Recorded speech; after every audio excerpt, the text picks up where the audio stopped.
안녕하세요. 대기과학자 조천호입니다. 저는 국립기상과학원에서 30년 동안 일을 했었고요. 지금은 은퇴를 해서 기후 관련된 이러한 책을 쓰고 강연을 하면서 지내고 있습니다. 2023년도에 나온 IPCC 6차 종합보고서에서 앞으로 10년 내 인류의 선택이 그 후 수백 년, 수천 년의 지속 가능성을 결정한다라고 합니다. 사회 경제가 굉장히 빠른 속도로 성장을 했죠. 그러한 과정에서 우리는 온실가스 배출량을 엄청나게 늘렸어요.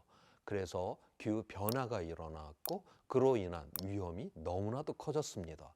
이 위험이 우리가 힘들게 만들어 온 이 사회 경제를 이제 무너뜨리게 됐다라고 하는 거죠. 여기에서 우리는 고리를 끊어야 되겠죠. 그래서 유엔에서는 2015년에 파리기후 협약을 통해 갖고 온실가스 배출량을 저감을 하자라고 했고 기후변화의 결과에 대해서 적응을 하자라고 했고 전 세계 금융 흐름이 조정이 되어야 한다라고 합의를 하게 된 것입니다.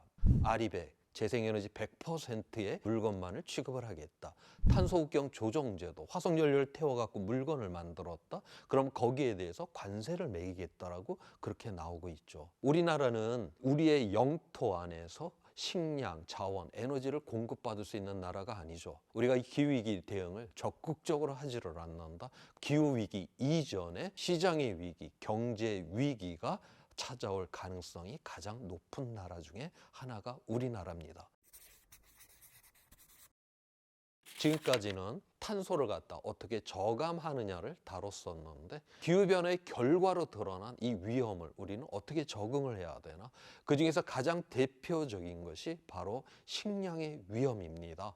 1961년도에는 전 세계 인구가 30억 명이었어요. 절반 이상은 빈곤에 시달렸었고요. 오늘날 80억이라고 하는 사람이 살아가고 있습니다. 우리가 2050년까지 인구가 10억 내지 20억 명 정도가 더 늘어나게 될 거다라고 보고 있어요. 그러면 새로 늘어나는 이 인구, 그 다음에 인간의 먹는 그 욕망까지 충족을 시켜줘야 된다?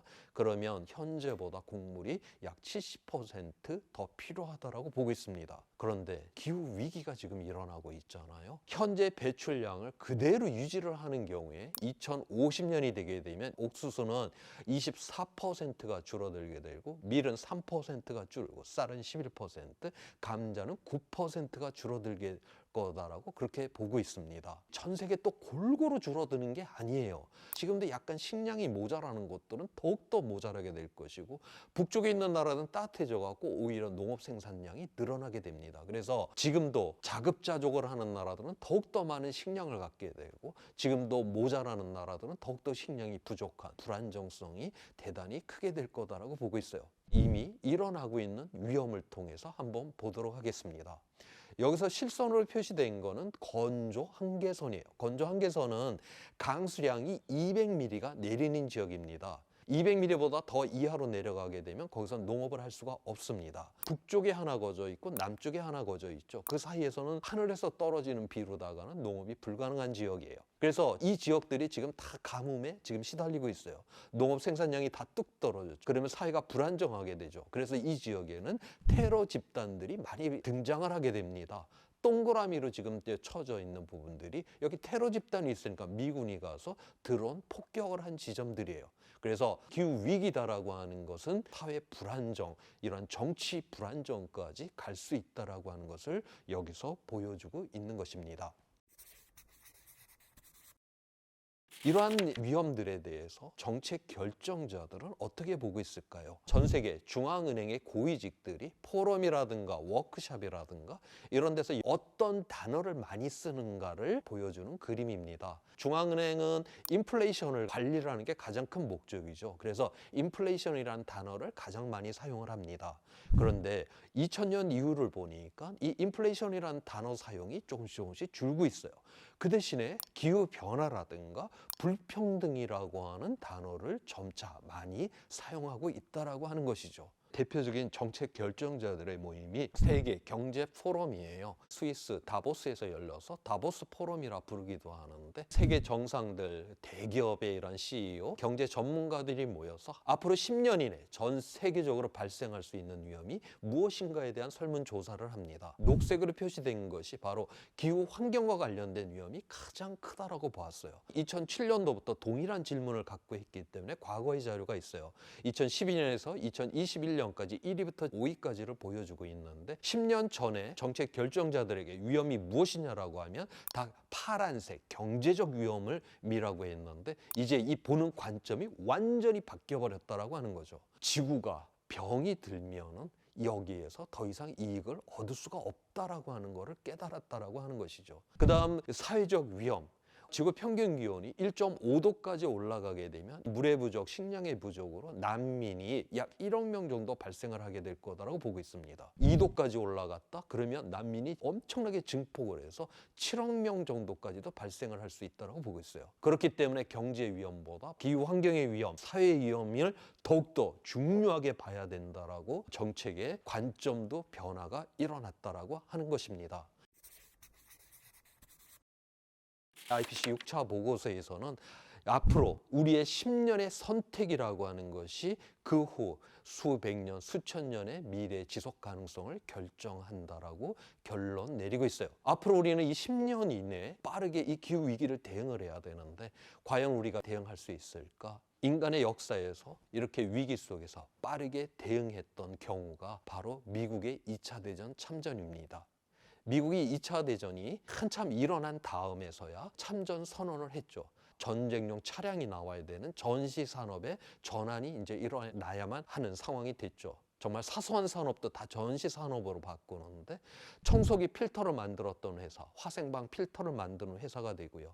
란제리를 만들었던 회사는 위장막을 만드는 회사로 전환이 일어나게 됩니다. 10년, 20년 걸리지가 않았어요. 1, 2년 만에 미국은 전시 산업으로 싹 다 바꿉니다. 1940년 전에 여성이 중화학공업 노동자로 일을 한다. 다시 말해서 여자가 쇠를 깎는다. 상상도 못하는 사회였어요. 그런데 전쟁이 나니까 중화학공업에서 일하던 노동자들이 다 전선을 나갔습니다.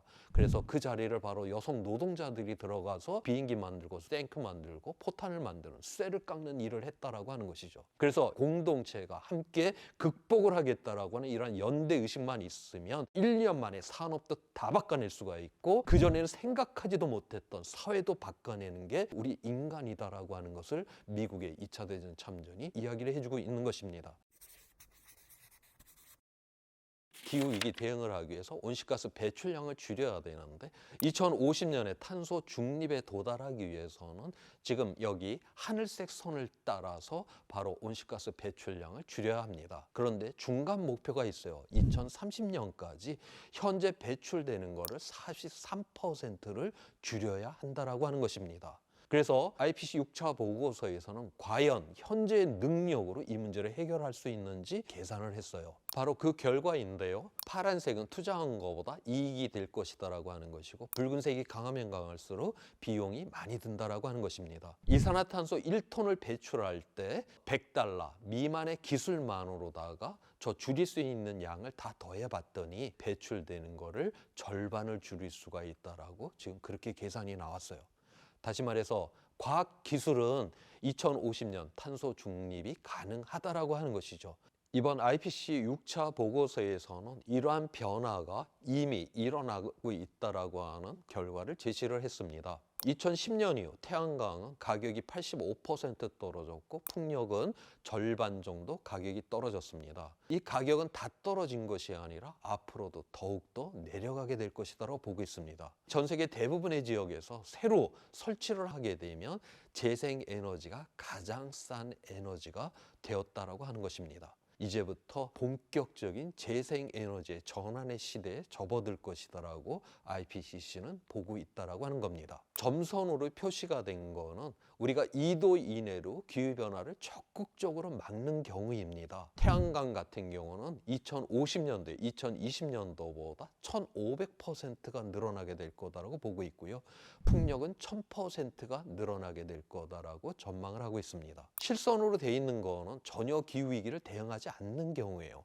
그래도 태양광과 풍력은 엄청나게 증가를 합니다. 이미 전 세계 대부분의 지역에서 재생에너지가 가장 싼 에너지가 되었기 때문에 이 대세를 꺾을 수가 없다라고 하는 거죠. 미래는 화석연료가 아니라 재생에너지가 새로운 산업의 발판이 될 것이다라고 하는 것을 이 자료에서 보여주고 있는 것입니다. 마지막으로 IPCC 6차 종합보고서의 표지를 보여주고 있습니다. 여기에 나와 있는 이 사진은 바로 우리나라예요. 안개가 꽉 껴 있죠. 우리가 가야 될 저 길에 잘 안 보이죠. 그렇다라고 해서 아무것도 안 보이는 그런 새까만 세상은 아닙니다. 흐릿하게나마 우리가 가야 될 길도 보이고 저 불빛도 보입니다. 아직까지 우리에게는 모든 가능성이 차단된 상황은 아니다라고 하는 것이죠. 인류의 역사라고 하는 것은 항상 어려움 속에서 도약을 하면서 보다 더 나은 세상을 만들어냈습니다. 그 도약을 하게 하는 근본적인 힘, 바로 우리 공동체의 연대를 회복하는 거에서 시작을 해야 된다라고 저는 여기고 있습니다. 제가 준비한 주제는 여기까지입니다. 준비한 주제가 재미있으셨다면 좋아요와 구독 버튼을 눌러주세요. 감사합니다.